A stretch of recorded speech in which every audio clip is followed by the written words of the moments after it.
all the lust coursing through this lodge tonight.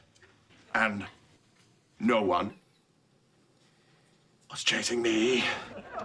Still got it. Welcome, friends, new and old. We're back this week talking about Frasier, the 2023 revival series, Season 1, Episode 6. This one's entitled Blind Date. Now, if you're new here or have just forgotten, there will be spoilers ahead, so take this as your last warning if you're not interested in those.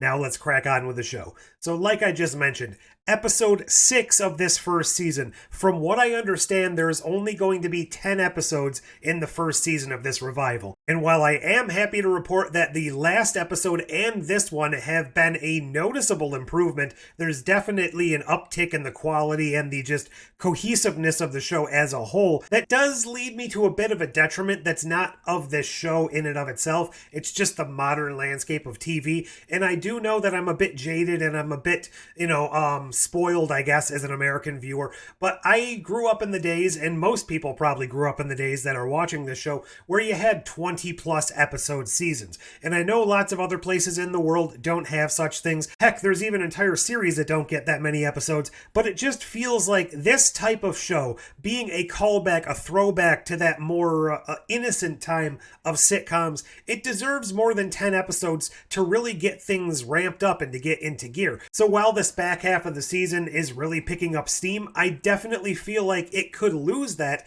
by taking a season break. Old man rant over, not trying to yell at clouds too much. I just feel like there's too much potential here that could be lost by cutting it short that way. So, what did this show feature in and of itself that I really liked? Well, the Freddy and Frasier shenanigans taking place at the apartment were definitely the highlight. There was a minor subplot that really had almost no screen time about Eve inviting Olivia and Alan to one of her plays. It's a terrible play. There were a couple of jokes in there that was basically non-existent plot-wise. It was just there to give them something to do and basically to give Eve a reason and a way to not be involved in the blind date in which she set up both Freddy and Frasier. Now, this felt like almost a lifted plot line from the original Frasier, and I say that lovingly. It really does feel like a breath of fresh air in kind of a retro way, even though it is dealing with more modern day situations, and I think that's something that this show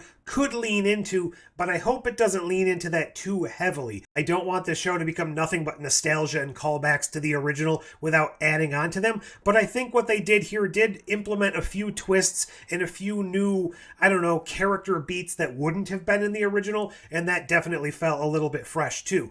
This, of course, took place between Freddy and Frasier, wherein back in the day, a similar situation was Martin and Frasier, and of course it also happened with Frasier and Niles, etc., etc. Like I said, it's not a brand new concept, but the uniqueness here was kind of that Frasier seemingly had grown a little bit based on those prior experiences, but he hasn't grown enough to not fall into the pitfalls and the traps here, and it definitely gave us a chance to see the two different sides of these people, to see Frasier as we kind of know he is, and to see where he is. I don't even want to say matured, but he's developed in a slightly different direction from where he would have been back in the original, but he falls back into that pretty easily. Now we get to see Freddy here, and who Freddy truly is, which is kind of a nice touch because we have seen a decent amount of Freddy in the show so far, but this is the first real time we've had this kind of interaction. And I think that's one of the benefits of setting this show in a different location with different characters. We get to learn about these characters. It isn't just necessarily a retread of what came before,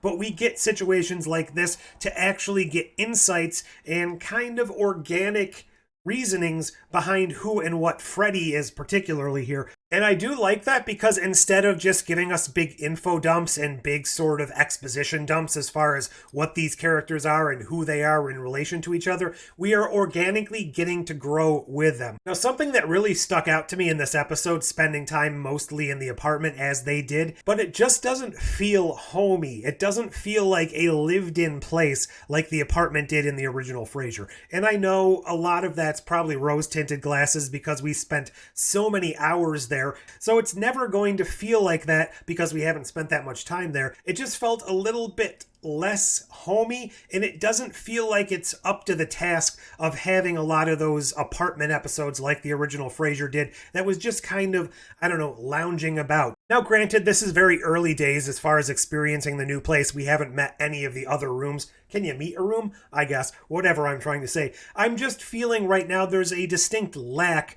of feeling like this place is a home in the way I would like that to be. Again, I 100% understand that I'm nitpicking the very early days of what is in essence a new show, but that's kind of just why I'm here. I want to talk about the show and kind of give it the props and give it the dings that it has as it goes along, and I don't want to do that in a mean-spirited way. I just kind of want to do it because I'm experiencing the show with the rest of the world for the first time in a long time, and I like the ability to kind of just share my thoughts on it. It was also really nice interplay between Freddy, Frasier, and mostly June. We got a little bit with Siobhan later at the end of the episode, but it was mostly June-centric. And that was an element that I kind of knew in the back of my mind, but hadn't necessarily connected to it yet, that Frasier in his love life was a huge component of the original run of Frasier. Now, it wasn't every single episode, but it was a big main piece of that puzzle. Now, it had been mentioned in the very first episode,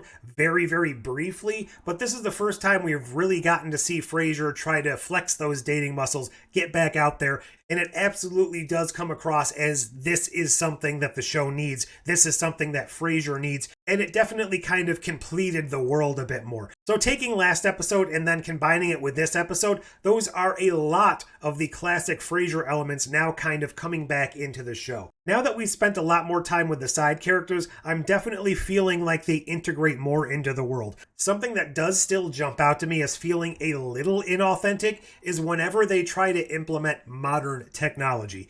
And maybe that's just due to the nostalgia of the original show, but whenever they bring in something like laptops, smartphones, texting, it just doesn't feel like it fits within the world of Frasier. And I know that doesn't really make sense because this is a modern day story in modern day Boston, but it just feels like it doesn't belong in the world of Frasier. But I do digress because I am almost 100% certain that's just my jaded nostalgia, as I previously mentioned.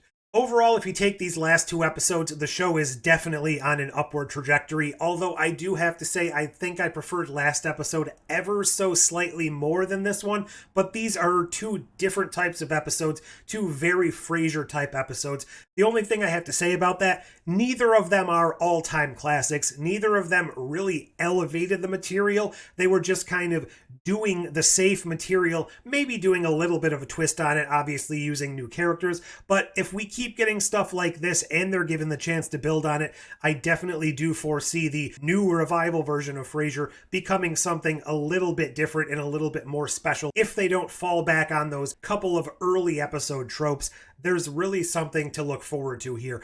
I'm looking forward to what comes next. I hope you're enjoying the show. If you are, if you aren't, leave all your thoughts down below. Like, share, subscribe, do all those fancy YouTube things. But until next time... If I kill you now, I could be in jail by Saturday. Sounds like a plan.